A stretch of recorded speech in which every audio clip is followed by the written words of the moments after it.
Voilà, donc ici, nous sommes sur l'écran d'accueil de Topaz. C'est un lien, un lien Internet. Je ne sais pas si on le voit, je vais un petit peu réduire mon écran ici au-dessus pour que vous puissiez voir. Donc c'est un HTTPS qui est directement mis sur le serveur. Je vais un petit peu reprendre des informations basiques sur les liens et les différentes possibilités. Donc c'est un HTTPS, donc c'est-à-dire que le canal est sécurisé. Et lors de votre installation, vous allez recevoir une clé qui va elle-même sécuriser les données dans le canal. Ça garantit doublement l'information de sécurité de Topaz. Donc chacun reçoit son login et un mot de passe. Vous avez la possibilité donc de modifier votre mot de passe au niveau de l'utilisateur. Je montrerai ça aussi tout de suite.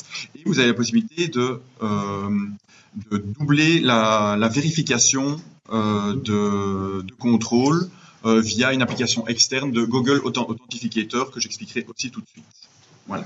Donc j'ouvre le logiciel Topaz. Je vais voir à réduire les différentes petites fenêtres. Voilà, ça sera un peu plus facile pour moi ici maintenant.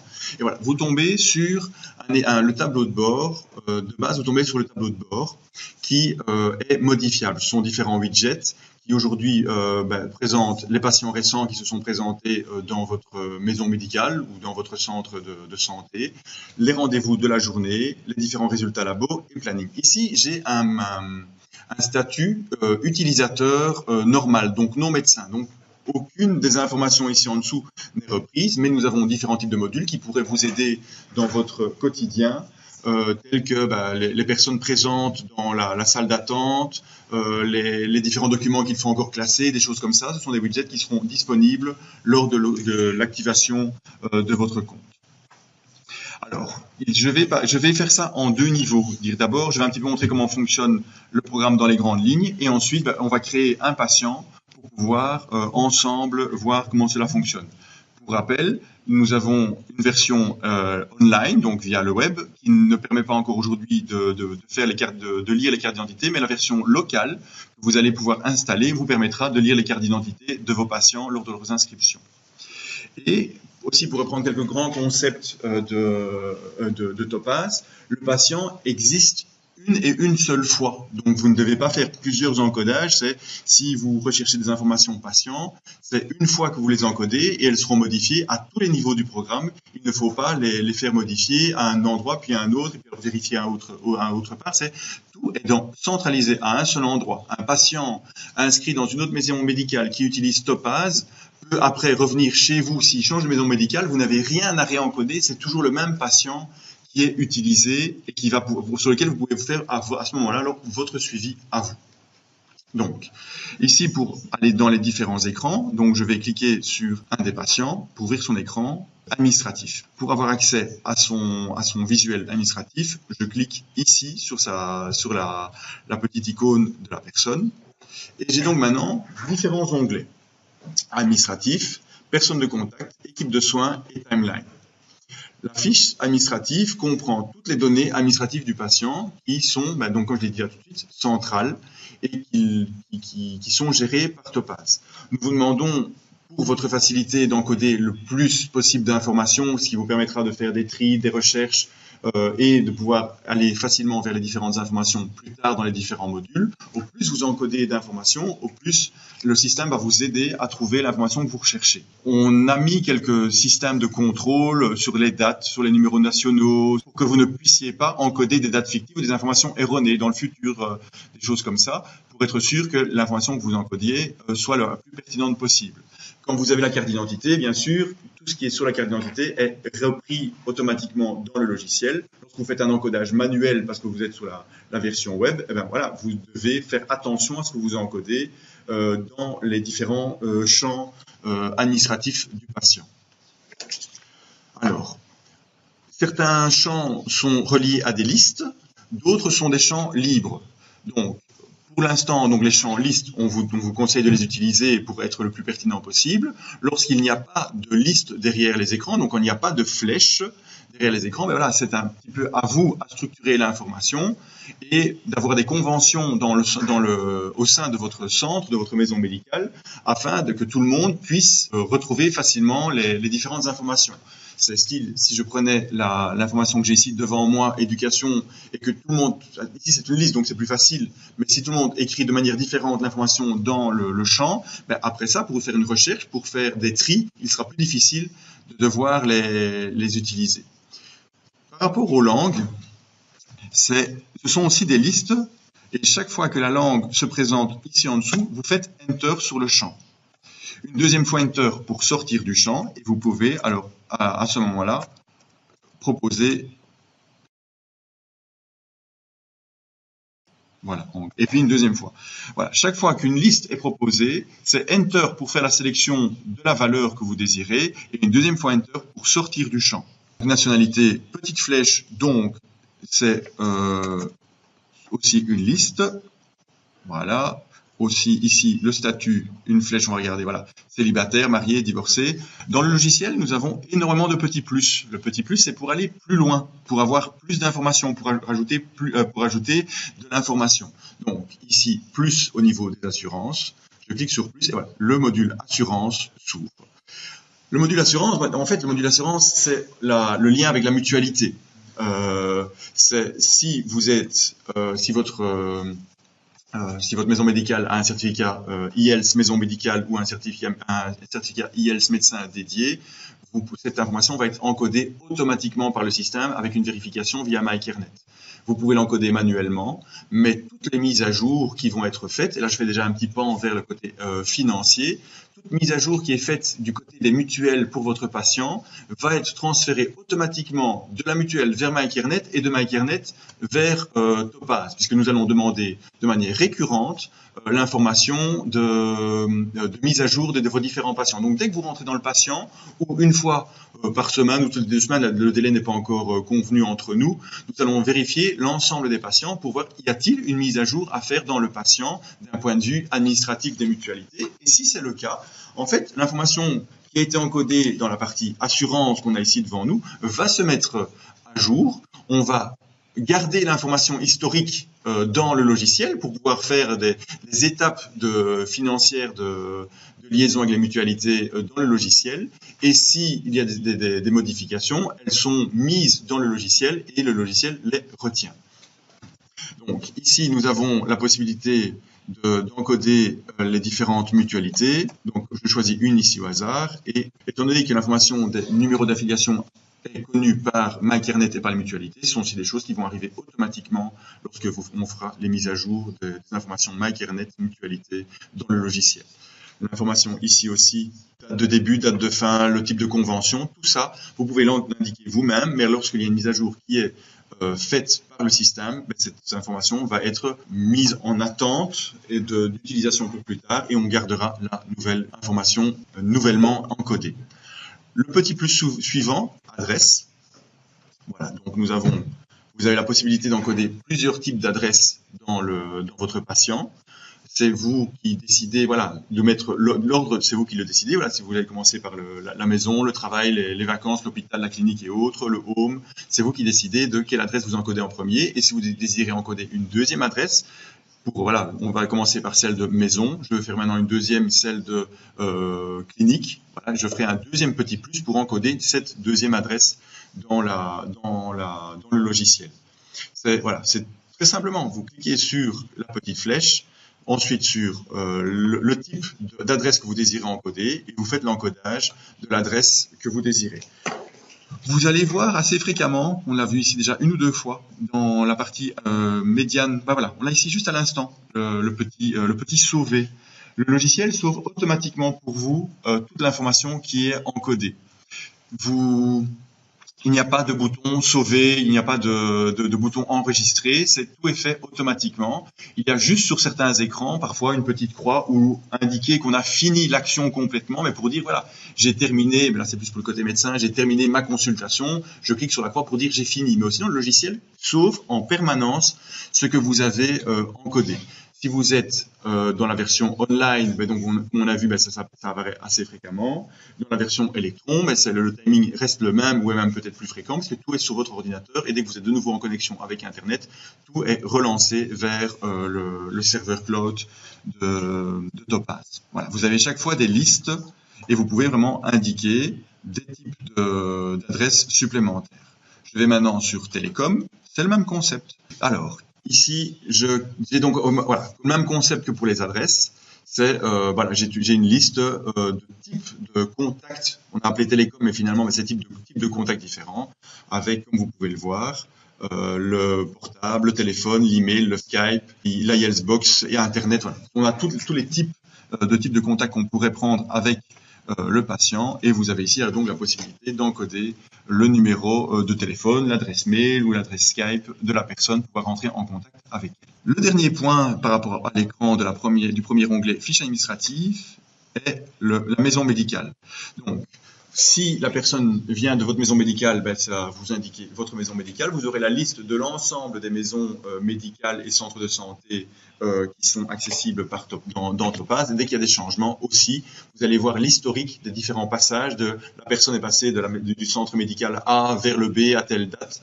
Ce sont des choses qui peuvent être soit encodées manuellement, soit si l'information nous vient de MyCareNet, puisque les mutuelles savent, pour les maisons médicales au forfait, savent dans quelle maison médicale le patient est inscrit, cette information va aussi être mise à jour automatiquement dans le logiciel. Et vous avez donc la date de fin, la date de début, la date de fin, la date où la couverture est utilisée. Et ce sont ces informations-là qui vont permettre au logiciel de Topaz de facturer pour le forfait. Et de dire, ben voilà, à cette période-là, il était chez moi, il n'a pas encore été facturé, et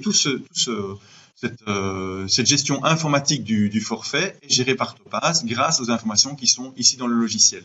Et comme on est dans un seul logiciel, un seul patient, il ne faut pas les vérifier des centaines de tables, c'est tout est à un seul endroit, et ça permet vraiment d'avoir une sécurité d'information par rapport à la facturation du forfait ou à l'acte, si c'est nécessaire aussi de l'encoder à ce niveau-là.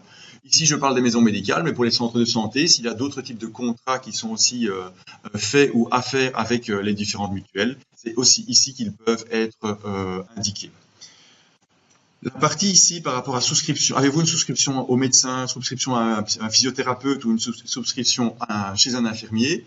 Ça permet en fait, par rapport aux maisons médicales au forfait, d'exclure ou d'inclure certains services pour les différents patients. Exemple, le patient est inscrit dans la maison médicale mais est dans un home, on va inclure ou ne pas inclure différents types de suivi dans le forfait de notre patient. Voilà, ça c'était par rapport à la première page de l'onglet de la fiche administrative du patient. La deuxième partie, c'est la personne de contact. Vous avez ici les personnes de contact avec un petit plus. Vous pouvez donc indiquer les personnes qu'il faut contacter en cas d'urgence ou en général pour votre patient. Ça peut être donc des personnes de la famille, mais ça peut aussi être des médecins externes. Ça peut être, vous l'avez ici, donc un conseiller, un simple contact, une famille, un ami, le contact principal, un contact spécifique pour. Ceci est très utile dans le cadre de suivi d'un de vos patients pour, par exemple, remédiation de dettes et autres. Mais voilà, c'est là que vous pouvez indiquer, voilà, qui dois-je contacter dans tel ou tel cas. Et comme ça, tout reste dans votre patient et vous ne devez pas aller chercher l'information dans un fichier Excel à côté ou dans une autre page. C'est toutes les informations des différentes personnes de contact seront ici visuellement accessibles dans votre patient. Et alors, ben, le reste, enfin, l'information que vous pouvez encoder reste un petit peu similaire à celle de la page de la fiche administrative, avec, au plus vous mettez de l'information, au plus il sera facile de la retrouver ultérieurement dans le logiciel. On a, comme pour la fiche administrative, les différentes adresses qui peuvent être reliées à cette personne-là. J'attends encore un tout petit peu aussi par rapport à ce bouton plus. Voilà.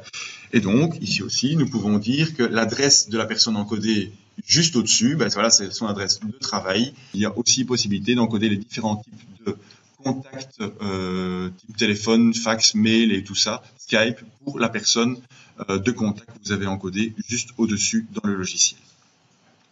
L'équipe de soins, le troisième onglet que nous avons ici, en fait, ce sont tous les prestataires internes qui ont accès au dossier du patient. Et quand je dis prestataire interne, c'est toute personne qui a accès au dossier du patient, médical, paramédical, autre dans le logiciel pour vraiment voir qui peut voir quoi dans le patient. Ça vous permet de facilement savoir qui peut changer des informations, voir les informations, transférer les informations, compléter les informations dans le logiciel. En tant que prestataire de soins externes, si par exemple vous travaillez avec un kiné en externe, c'est ici que son nom et ses informations vont être indiquées. Si la personne travaille avec Topaz, c'est bien, elle pourra compléter l'information du dossier médical du patient directement dans Topaz. Si elle n'a pas Topaz, voilà, c'est là qu'on va noter son information. Vous allez devoir compléter vous-même le dossier du patient puisque l'information vient de l'extérieur et que la personne n'a pas accès à Topaz. Mais vous pouvez vraiment lister tous les prestataires externes qui encadrent le patient dans le cadre de sa prise en charge globale de sa santé.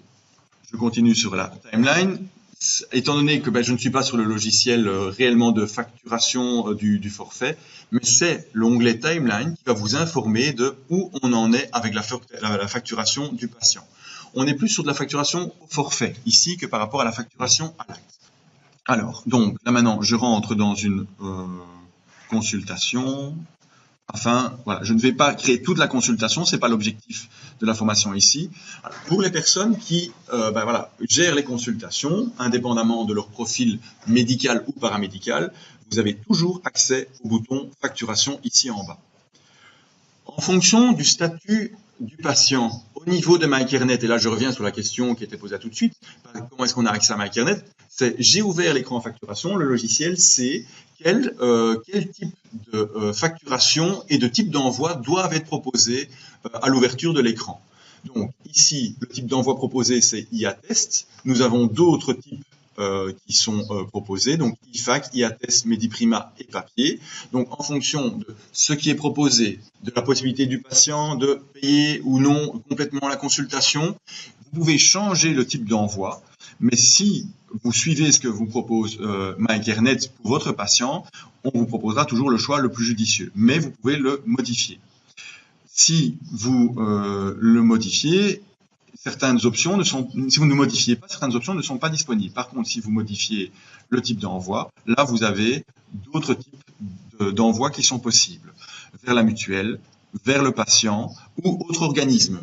Chose qu'il faut savoir. Donc, nous savons pour tout ce que vous devez gérer dans votre quotidien de la facturation des patients, que vous envoyez certains documents vers des gestionnaires de biens, vers des CPAS, vers d'autres instances, vers la police, l'armée, des choses comme ça. Donc, ce sont des autres organismes qui sont gérés au niveau des externes, des partenaires externes. Vous pouvez vraiment dire, voilà, votre patient est suivi par un gestionnaire de biens et de base, le logiciel va vous proposer autre organisme pouvoir faire la facturation et vous pourrez après ça tirer des statistiques. Je vous montrerai quelques options tout de suite, quelques statistiques pour voilà, montre-moi pour la période X ou Y tout ce que je dois envoyer pour mon patient vers le gestionnaire de biens, vers le CPS et là tous les patients qui ont été vus sur le mois 2 avec les montants qui doivent encore être payés par le CPS parce que ça n'a pas été pris en charge ni par le patient ni par la mutuelle. Donc c'est vraiment, vous pouvez modifier la proposition faite par Topaz qui se basait sur ce que MyCareNet a proposé avec beaucoup de facilité. Voilà. Ici donc IATest, le patient va payer sa consultation et il va être automatiquement remboursé sur son compte par sa mutuelle, puisque ce patient-ci est en ordre de mutuelle et il n'est pas relié à un CPS ou autre. Vous avez la possibilité donc de choisir les différents codes. Voilà, j'ai fait ici un 101076. Si vous aimez bien ce code, parce que vous l'utilisez assez fréquemment, ici un 101076, sûrement, on prend la petite étoile et ce code devient alors un code favori qui va apparaître bientôt sur l'écran après une sauvegarde. Et vous n'aurez plus, la prochaine fois, à devoir rechercher le 101076. Vous n'aurez plus qu'à cliquer alors sur l'étoile pour activer votre code de prestation de nomenclature, le 101076. À la fin, donc, quand votre code est activé, on va un petit peu attendre. Voilà, mon code est arrivé, il est ici. Je fais la validation, je dois toujours faire une validation e-tarif. Je vais le faire ici, mais comme je sais que mon patient n'est pas complet, je vais avoir un code d'erreur qui va arriver dans l'écran de détail ici en dessous. Mais c'est juste pour vous expliquer le concept de, on va chaque fois aller vérifier on sait que les informations sont correctes au niveau de MyCareNet, mais on va quand même aller vérifier les différents montants qui sont ici, qui doivent être demandés aux patients et qui vont être remboursés par l'organisme assureur.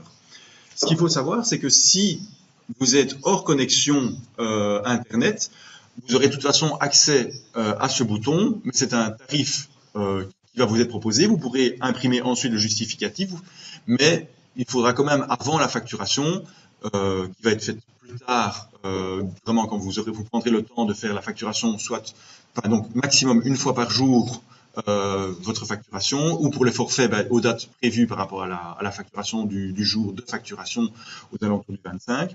Tous ces tarifs vont être revérifiés une fois de plus s'ils n'ont pas été vérifiés le jour de la création de l'état de prestation. Quand je clique sur justificatif, je peux dire comment le montant a été payé par le patient, afin de pouvoir vraiment spécifier spécifiquement, voilà, tel médecin a reçu tel montant en espèces, tel montant via banque contact. Et si vous devez vous arranger, surtout dans les cadres des maisons médicales à l'acte, voilà, comment sont rétribués les médecins, vous savez déjà que tel montant est en possession du médecin ou pas, et vous devez alors maintenant aller faire vos listes habituelles, mais le système vous aide à pouvoir savoir qui a reçu combien et dans quel sous quel type de paiement l'action a été faite. Alors là maintenant, donc j'ai cliqué sur créer la facture. C'est un document donc PDF qui va s'ouvrir devant vous et qui vous allez donc ce sont deux pages, une qui est à votre attention et une qui est à l'attention du patient pour justifier que en son nom nous avons demandé une certaine somme à la mutuelle. C'est son justificatif de paiement que vous devez lui remettre. Vous pouvez imprimer le vôtre ou non, mais en tout cas le sien, c'est une obligation légale de lui remettre ce document. Pour pouvoir justifier la demande de paiement en son nom au mutuel.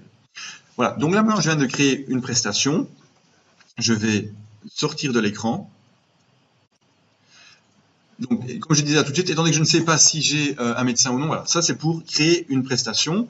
Je vais le rouvrir 30 secondes par rapport à les maisons médicales au forfait. Donc à l'acte, c'est très clair, c'est la fonction de base qui fonctionne ici.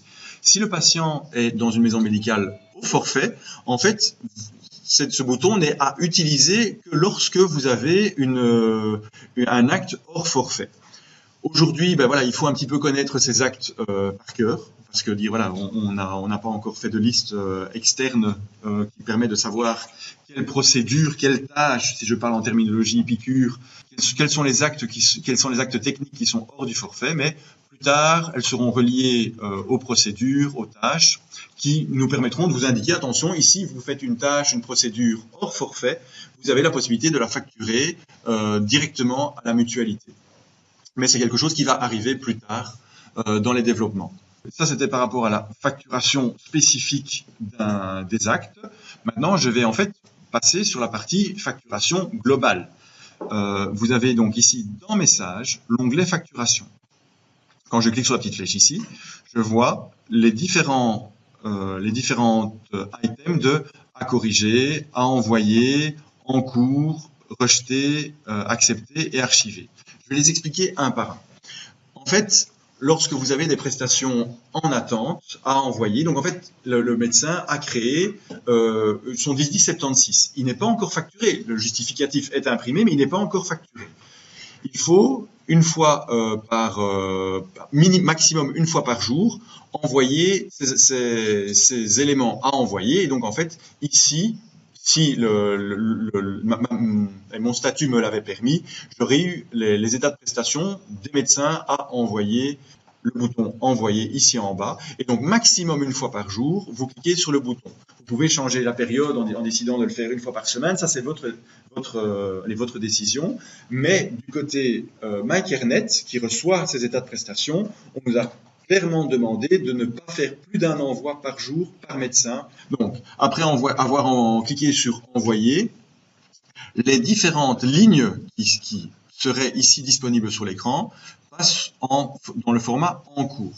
MyCareNet, les mutualités, reçoivent les différentes lignes et une par une vont les traiter. Elles ont 15 jours pour les refuser ou les accepter. Donc certaines vont revenir du côté rejeté. Et vous aurez alors dans les différents codes proposés à l'écran l'information pour laquelle la prestation a été rejetée. Ça peut être qu'il y a, on va partir du global vers le plus précis. Voilà, il y a plus que 5% d'erreurs dans tous les envois que vous venez de faire. L'information au niveau, le deuxième, c'est l'information au niveau médecin est erronée dans MyCareNet et donc les prestations ne passent pas. Ensuite, c'est au niveau patient, il y a eu quand même un changement de statut au niveau de ce patient, il n'est plus en ordre, donc la prestation est rejetée. Et à chaque fois, vous avez la possibilité de la performer, de dire, ok. Ou alors, il y a aussi un niveau que j'ai oublié, c'est on a rajouté une ligne de code de prestation qui finalement est refusée par la mutualité pour différentes raisons, mais la raison vous est expliquée dans l'écran, en disant là clairement, c'est refusé pour telle raison, et vous avez soit la possibilité de changer la ligne, de rajouter une ligne, de retirer la ligne, et ensuite de réenvoyer les différentes prestations rejetées qui repassent dans le statut en cours, et là, le run est reparti. Nous vous conseillons vraiment d'aller regarder assez fréquemment dans la ligne ici à corriger. Pourquoi? Parce que vous avez 2 mois pour corriger ces informations. C'est dans le format papier, le délai est plus long, mais dans le format informatique, MyCareNet, les mutuelles nous donnent 2 mois pour performer les différentes informations qu'eux vous ont renvoyées et qu'ils disent ceci doit être corrigé. Et là, vous avez 2 mois pour le faire. Donc, veuillez bien à surveiller ces lignes dans le logiciel. Une fois qu'elles sont acceptées, donc elles ont pu passer de en cours vers à corriger, vers à corriger ou à rejeter, ou accepter. Quand elles sont dans accepter, vous avez aussi la possibilité de dire, vous avez reçu le montant sur le compte. Donc c'est accepté par la mutuelle, elles font le paiement, et là vous avez la possibilité de dire, j'ai bien reçu le paiement de la facture à un tel ou un tel, et ça arrive sur votre compte. Mais là, aujourd'hui, comme nous ne sommes pas liés à votre programme de banque, c'est encore à vous d'indiquer que vous avez reçu le montant. Une fois que le montant est reçu, vous arrivez alors dans la partie archivée. Et là, c'est vraiment l'historique de toutes les prestations que vous allez avoir au fur et à mesure des différentes mises à jour des montants acceptés que vous allez recevoir. Et tout arrivera là pour essayer de ne travailler finalement que sur les 5 premiers ici, et archiver, ce sera plus pour des questions de statistiques ou de paiement de médecin pour dire, on a eu la différence, maintenant combien doit-on payer au médecin pour la dernière, pour ce mois-ci et autres. Donc l'information que je donne ici est vraiment valable pour les maisons médicales à l'acte. Ça, c'est comme ça que vous allez travailler. Et pour les maisons médicales au forfait, ce sera la même chose pour les actes techniques. C'est vraiment cette manière-ci de travailler. Cet écran-ci ne me permet pas de vous montrer encore aujourd'hui la facturation au forfait, mais on est dans les dernières lignes de création de cette manière de travailler. Vous aurez accès via le bouton facturation des maisons médicales au forfait de base à la page d'accueil de création de liste. Liste, en fait, nous avons utilisé le mot liste au lieu de jour 3. On a arrêté de parler en jour parce que ça mettait un stress aux gens. Finalement, on a une certaine périodicité pour pouvoir les créer. Donc voilà, on a appelé ça la création de la liste. Et le jour 25, que nous n'appelons plus le jour 25, mais le jour de facturation, c'est aussi, les boutons seront accessibles en fonction des différentes choses que vous avez déjà faites. Si vous avez déjà créé la liste, alors le bouton 25 à partir de création sera disponible après que le bouton liste ait été cliqué. Ce sont des choses qui vont vous aider à travailler dans votre quotidien pour la facturation du forfait. La création de la liste, c'est ce que vous créez aujourd'hui via vos différents logiciels, soit c'est sur Epicure, soit sur Precare pour les maisons médicales qui sont sur d'autres logiciels. C'est la même liste, mais qui est créée par le logiciel Topaz, vraiment directement sur base d'informations qui sont dans le patient, en fonction de je peux le prendre en charge, il s'est inscrit à telle date, ceci a changé, donc je dois l'informer. Tout ça est repris dans les petits scripts de création du listing.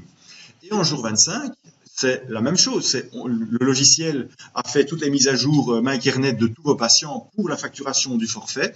Et tout est repris alors dans le module, dans les feuilles de facturation. Et tous les modes d'envoi, papier et autres, ça reste exactement la même chose. Aujourd'hui, donc, nous avons recréé le mode actuel de facturation du forfait dans Topaz.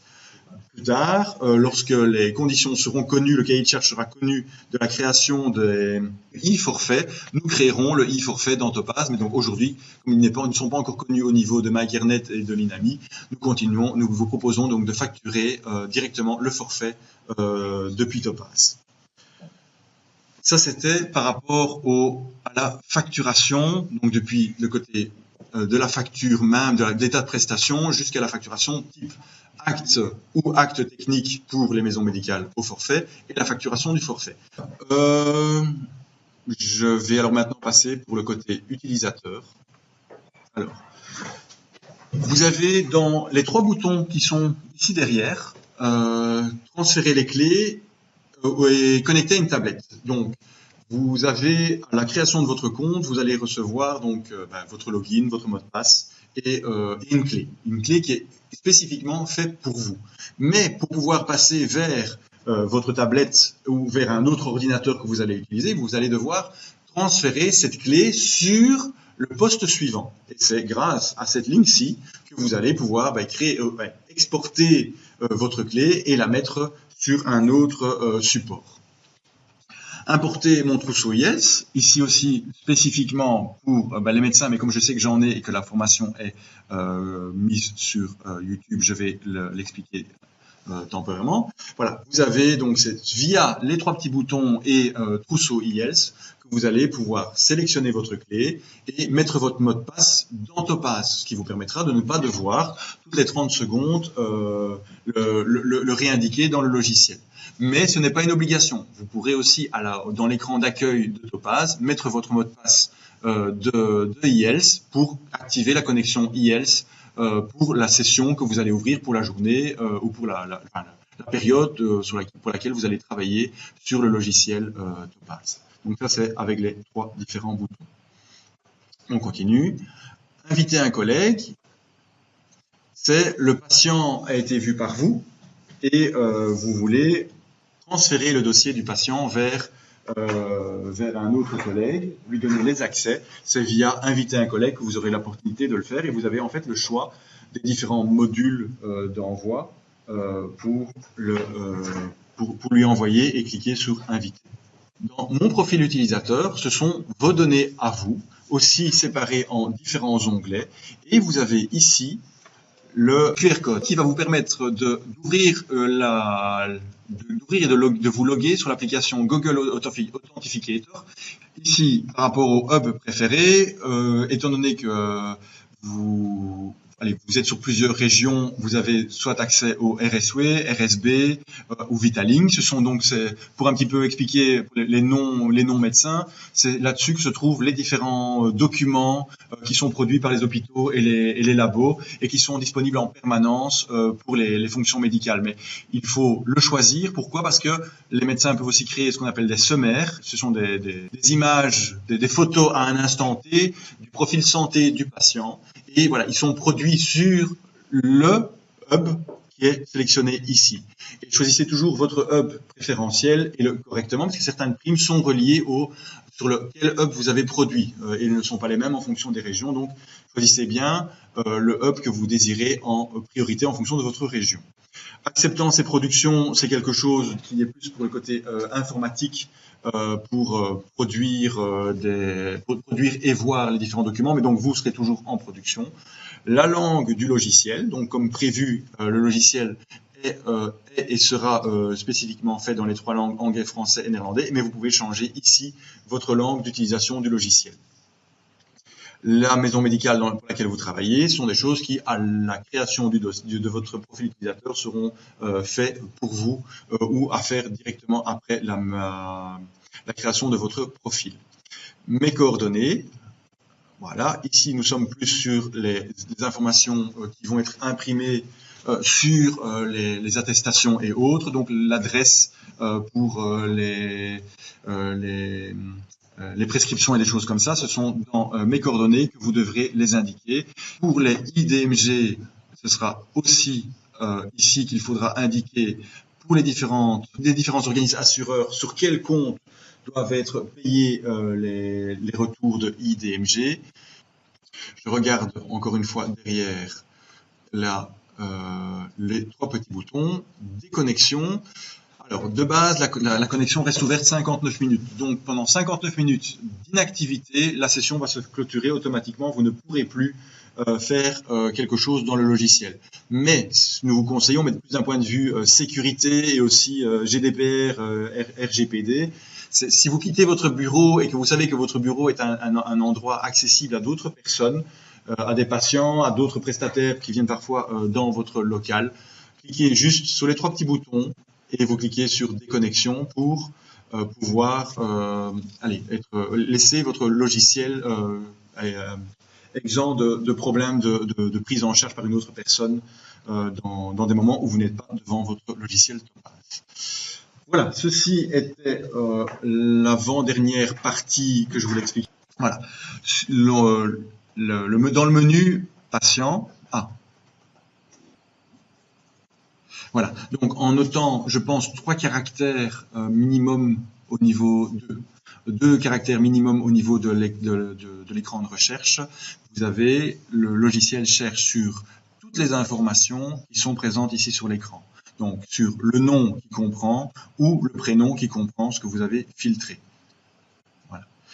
Vous avez la possibilité de créer un nouveau patient ici. Donc quand je clique sur nouveau patient, ce sont les informations de base. Le bouton avec la gestion de la carte d'identité n'est pas encore disponible pour l'instant. Donc voilà, aujourd'hui c'est dans l'écran patient, nouveau patient, que vous pouvez créer votre patient. Et je ne vais pas encoder l'information, mais si je le crée, je tombe immédiatement sur l'écran que nous avons parcouru ensemble là tout de suite pour la création. Partager des patients. C'est donc, je regarde encore Maxime, c'est le même concept d'inviter un collègue par rapport à pour voir le patient. C'est pour partager un patient avec un collègue. C'est vraiment d'un collègue vers un autre pour dire, ben voilà, je te donne accès à l'information que j'ai précédemment encodée. Ouais. Petite information complémentaire de la part de Maxime, donc c'est inviter un collègue, partager le patient, donc pour les personnes qui sont créées à l'accueil, donc qui ne sont pas vues directement par un médecin, et ce qui est normal dans le cadre d'un suivi de patients dans une maison médicale ou dans un centre de santé, l'accueil doit directement partager le dossier du patient, mais qui n'est à ce moment-là que le côté administratif, avec le médecin qui va le recevoir, soit directement parce que urgence, soit parce que vous avez créé un rendez-vous, et bon, il faut déjà que le dossier, avant le rendez-vous, soit partagé avec la personne, avant que la personne arrive en rendez-vous, soit déjà partagé avec le médecin qui va le recevoir. Donc là, j'ai cliqué sur partager et vous avez la possibilité de dire voilà, quels sont les dossiers qui doivent être partagés, avec les dossiers patients doivent être partagés. Donc la sélection est faite et je dis avec qui les dossiers doivent être partagés. Ici, quand vous aurez votre maison médicale devant vous, ce sera très simple de sélectionner les différents prestataires de soins qui doivent voir le patient plus tard dans la consultation. Voilà, je reviens en arrière. Fusionner des patients, voilà, au cas où vous avez encodé un patient manuellement et que plus tard il arrive avec sa carte d'identité, puisqu'on reste sur le concept que dans Topaz, il n'existe qu'un seul patient. Mais s'il y a un changement de données et que finalement, là, on se rend compte que 2 patients ont quand même été créés, il est possible de les fusionner. Et ici, le logiciel, un petit peu comme vous avez dans Epicure et dans Precare, le logiciel va garder l'information la plus pertinente pour les deux et pour ce qui est du suivi médical, va fusionner l'information au fur et à mesure des différentes consultations en une seule, comme si ça avait été une seule personne au niveau de ces historiques. Mais au niveau administratif, voilà, les 2 informations, si elles sont discordantes, on va devoir faire un choix sur laquelle des 2 on garde, et ça c'est votre décision de je garde ceci ou je garde cela. Par contre, du côté médical, on reprendra tout puisqu'on ne peut rien perdre étant donné que nous sommes dans un logiciel médical.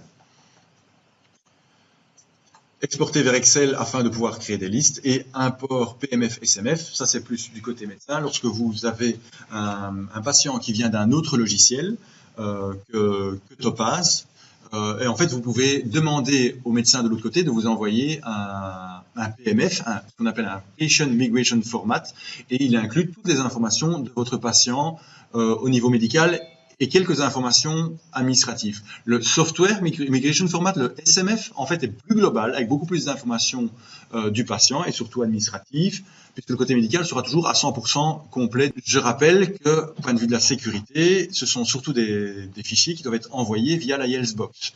Il n'est pas recommandé de les envoyer ou de les recevoir via un mail normal ou une clé USB, puisque ce sont des informations qui sont, oui, cryptées, mais qui, si quelqu'un de mal intentionné peut les récupérer, ce petit fichier-là, s'il n'est pas passé par la Yellsbox, vraiment spécifique pour les médecins, pourrait tomber dans de mauvaises mains. Mais on ne parle que d'un seul fichier à la fois, mais faites attention quand même lorsque vous créez des SMF, PMF, de toujours les envoyer via la Yellsbox.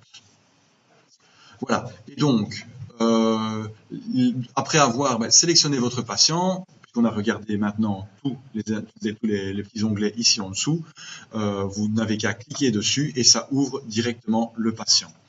Si le patient n'apparaît pas, mais que vous êtes sûr qu'il a été historiquement encodé dans votre database, c'est peut-être parce qu'il a été mis en inactif.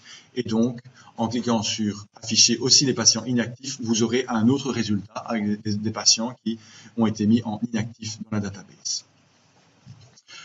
Voilà. De mon côté, j'ai passé les différents éléments par rapport à l'onglet « Patient ». Merci à vous en tout cas.